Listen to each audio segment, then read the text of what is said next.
Cooper, whenever, wherever, we can always talk. Let's talk about Floyd. He has an important day, August 30th, for a lot of his fighters.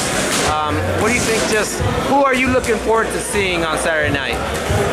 I'm looking forward to seeing my little bro, Jalen Love. I think that with this win, it solidifies him a title shot against Anthony Durrell, which I think can be not only just a great payday, but a great opportunity. I think that him fighting Anthony Durrell would be an easier fight than him fighting Sakio Beacon. Based on Jalen is a really good boxer. He's had some tough fights, but he's also had some great fights. And Anthony Durrell, he's a dog. He's take nothing away from Anthony Durrell, but he can box, he can fight. I mean, he can do whatever it is. But I think that that'll be a lot easier fight for Jalen. And so I think that this is just a stepping stone for him to take that next step. The other fight I'm looking forward to is seeing my big bro Linnell. Seeing Linnell fight is always a pleasure because you see what a person's come from, you see how a person's actually grinding to get where he's been at and the experiences he's been in and stuff like that. And the only thing you can do is root for someone like that and have respect for someone. So seeing him make it to the top is probably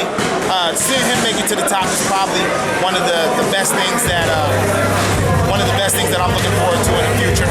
And of course, Ron the Thrill Gabriel. I'm just excited for the whole card, especially seeing Badu Jack come back. I think that since Badu lost, I think that Badu's became a more complete fighter.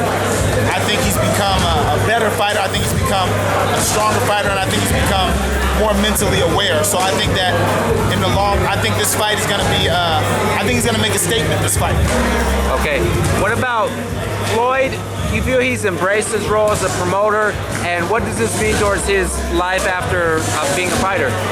I don't think that he's fully embraced his role as a promoter yet, because you still have a lot of talent in here that isn't signed, but he can't focus on that because he's still active.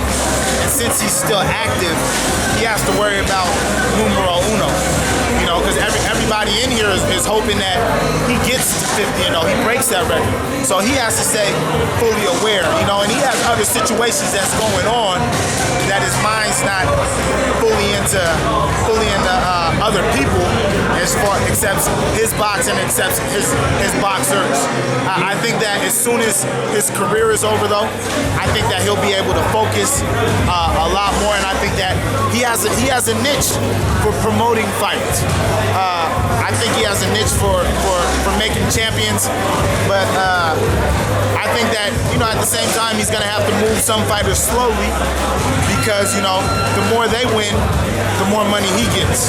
The more money he gets, and the bigger they become, the more he becomes a great promoter. He can put himself up there with a Bob Arum, with the Oscar De La Hoya. A lot of other great promoters out there in that sense. So, definitely looking forward to see his life after boxing. You mentioned distractions this camp. Do you think he's shown the focus and resolve what it takes to block those out and stay focused on the Maidana rematch? What do you expect in September 13th? Well, I mean, to be honest with you, the distractions that's coming in from 50 and coming in from T.I. and coming in from Nelly and coming in from everybody is, of course, it's going to take a toll on you. Not too long ago, 50 right there on that ring apron telling Floyd, that he was the champ, and they would hang out and they were best friends and stuff like that. And Floyd confided in him and stuff about a lot of things. Whether he can read or whether he can't read, that's something that we don't know. I don't know personally, but if that's something that is true, then a man confided in you about that, and then he went and said something about it, which is, so it's kind of a shock to the system. Like, damn, at one point this was my best friend. You know what I'm saying? It's kind of like a breakup with a girl. You guys were sitting there talking about how much you guys love each other and how you guys are friends and stuff like that when you and your girl are together, and then if you guys break up, then she ends up being the one that's talking shit about you and saying all bad things about you when you never said anything bad about her.